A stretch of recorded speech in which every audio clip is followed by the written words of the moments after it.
Avec le docteur Nicolas Véry, à présent, on va s'intéresser aux enjeux de l'activité physique.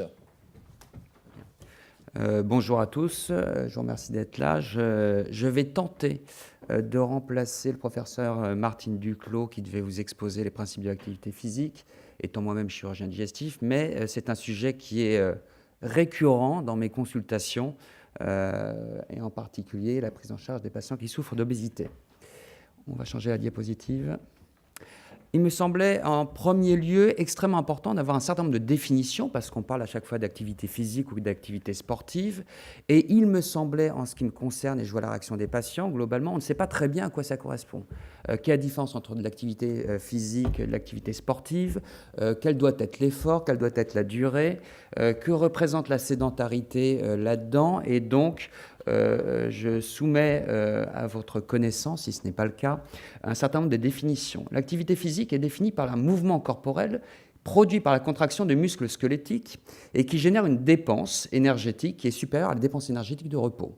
On bouge, on consomme plus d'énergie que quand on ne bouge pas. Voilà la définition de l'activité physique. Vous avez l'inactivité physique et cette définition est la non-atteinte des recommandations émises pour l'activité physique. Et vous avez une troisième définition importante également, à savoir la sédentarité, dont à ne pas confondre, à savoir un comportement en période éveillée, générant une dépense énergétique proche de la dépense énergétique au repos. Un cas un peu typique, c'est quelqu'un qui va passer quasiment toute sa journée dans un fauteuil, et essentiellement devant un écran, puisque ce sont des sujets de plus en plus importants dans notre société. Ce sont des critères que vous pouvez retrouver et qui ont été émis par l'Observatoire national de l'activité physique et sportive. Cet ONAPS a émis des recommandations qui sont reprises et émises par l'OMS également, à savoir, il faut cumuler au moins 150 minutes d'activité physique modérée par semaine ou 25 minutes d'activité physique rigoureuse 3 jours par semaine, au minimum. Je vous ai mis un petit schéma qui résume pas mal de choses, à savoir le nombre de pas quotidiens. C'est un sujet également qui est de plus en plus connu dans notre société. On demande au minimum aux gens de réaliser 10 000 pas par jour en termes d'activité physique. Et cette étude corrélait en fait la pratique d'une activité physique et sportive et son impact sur le nombre de pas quotidiens. Et vous voyez la différence qui est en moyenne d'à peu près 1600 pas. Donc clairement,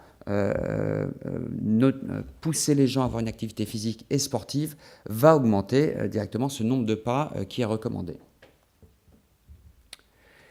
L'inactivité physique dont je vous parlais, il faut savoir, est la première cause de mortalité évitable dans le monde. Donc c'est quand même une notion qui est importante. Cette inactivité, elle pourrait épargner 5,3 millions de personnes dans le monde.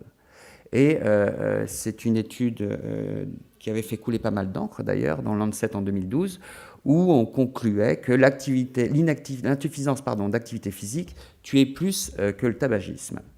Donc comment éviter cette surmortalité ? Eh bien tout simplement en ajoutant ces 150 minutes d'activité physique par semaine.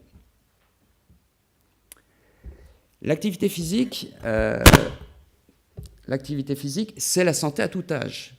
C'est la santé à tout âge puisque vous pouvez voir 15 à 30 minutes d'activité physique tous les jours, c'est une réduction à un risque diminué de 50% au niveau du diabète de type 2, une réduction de 25% du risque de cancer du sein, de l'utérus ou du côlon, une réduction de 40% des maladies cardiovasculaires, l'infarctus du myocarde et les AVC.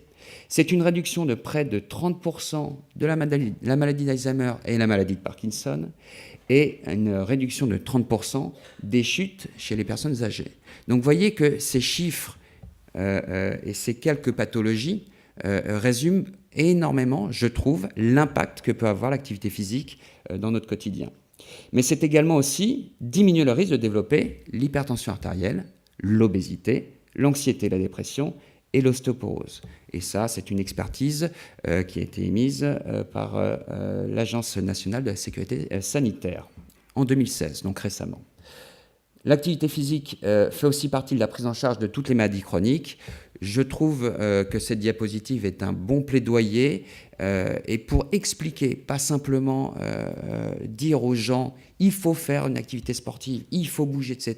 Parce qu'effectivement, c'est un message extrêmement important à véhiculer, mais il est important d'expliquer pourquoi les retentissements, les tenants et les aboutissants. Ce coût de l'inactivité physique en France est de 5,5 milliards d'euros en 2012. C'est une somme plus que conséquente, et en particulier actuellement dans cette ère économique difficile. Les économies réalisées si l'inactivité physique diminuait de 5, 10 ou 20%, vous les avez résumées dans ce tableau, et vous voyez que si on diminuait cette inactivité physique de simplement 10%, on réaliserait une économie de près de 450 millions d'euros par an, uniquement en jouant et en impactant sur ce concept d'activité physique. Je vous remercie.